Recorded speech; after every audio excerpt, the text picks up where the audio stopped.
These days, it's important to wear a face mask when going out. However, what if you can't find a mask to purchase? Today, I'm going to show you how to make a face mask using things that you can find at home. You'll need a cotton shirt that you don't use, elastic bands, paper towels, scissors, measuring tape, and a pencil. First, we have to cut the t-shirt. With my tape measure, I'm going to measure 11 inches and mark it with my pencil.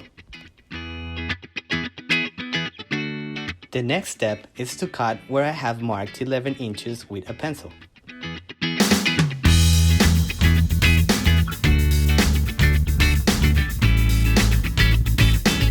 Now we cut it from this side to open it.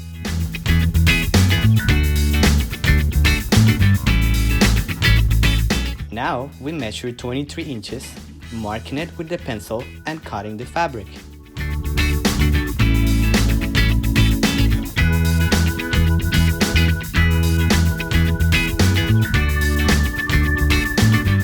The next step is to cut a piece of paper towel to fit in the middle of the square of fabric.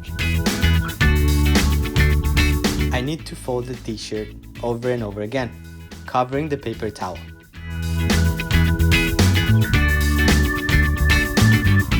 Now, we take an elastic band and place it on one side and a second one on the other side of the fabric.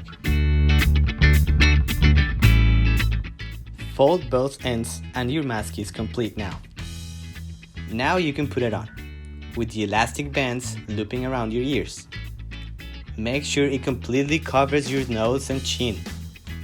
Now that you know how to make one for yourself, give it your best shot. These masks can be used every day. Just change the paper towel and wash the mask with soap and water. See you next time!